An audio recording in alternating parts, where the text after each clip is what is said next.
Hello everyone, आज हम लोग डिस्कस करेंगे गवर्नमेंट सिक्योरिटी, गवर्नमेंट बॉन्ड्स क्या होता है। तो आप लोग एक बात को समझो कि गवर्नमेंट को पैसा कहाँ से मिलता है। सबसे पहले तो in the form of taxes. Government के पास अलग अलग तरीके से, अलग अलग सोर्सेज से टैक्स आते हैं। गवर्नमेंट इससे अपना खर्च चलाती है।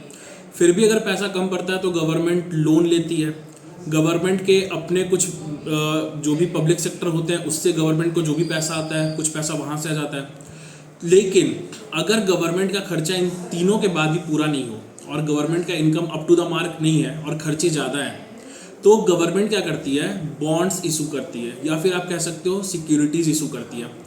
इस गवर्नमेंट बॉन्ड को, गवर्नमेंट सिक्योरिटी को आप आरबीआई से खरीद सकते हो। अब इसमें होता क्या है कि आप इसको एक्स अमाउंट में खरीद लेंगे तो वो एक्स अमाउंट का पैसा गवर्नमेंट के पास चला गया। गवर्नमेंट उससे अपना तत्काल नीड्स कंप्लीट कर लेगी, पूरी कर लेगी, अपना जो भी उसको तुरंत का रिक्वायरमेंट होगा वो पूरा कर लेगी।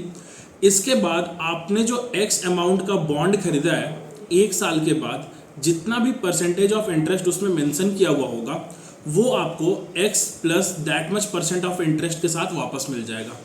मतलब कि हर बॉन्ड का, हर सिक्योरिटी का एक मैच्योरिटी पीरियड होता है। जब वो बॉन्ड मैच्योर हो जाएगा, मतलब तब आप गवर्नमेंट के पास जा कर के अपना एक्स अमाउंट प्लस जो भी परसेंटेज ऑफ इंटरेस्ट उस बॉन्ड में मेंशन किया गया है, उस सिक्योरिटी में मेंशन किया गया है, ये आप वापस ले सकते हैं।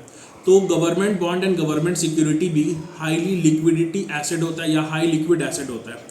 अगर आपके पास गवर्नमेंट बॉन्ड है तो आप इजीली अपने गवर्नमेंट बॉन्ड को किसी और को बेच सकते हो। मान लो अगर आपने गवर्नमेंट बॉन्ड को सपोज करो कि 100 रुपीज़ में खरीदा है और आपको इमीडिएट पैसों की ज़रूरत पड़ गई, तो आप उस बॉन्ड को किसी और को बेच सकते हैं 101 या 102 में।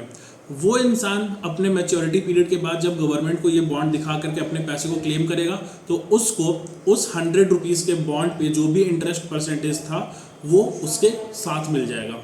तो आई होप कि आपको government bond and government security समझ में आ गया होगा। Thank you.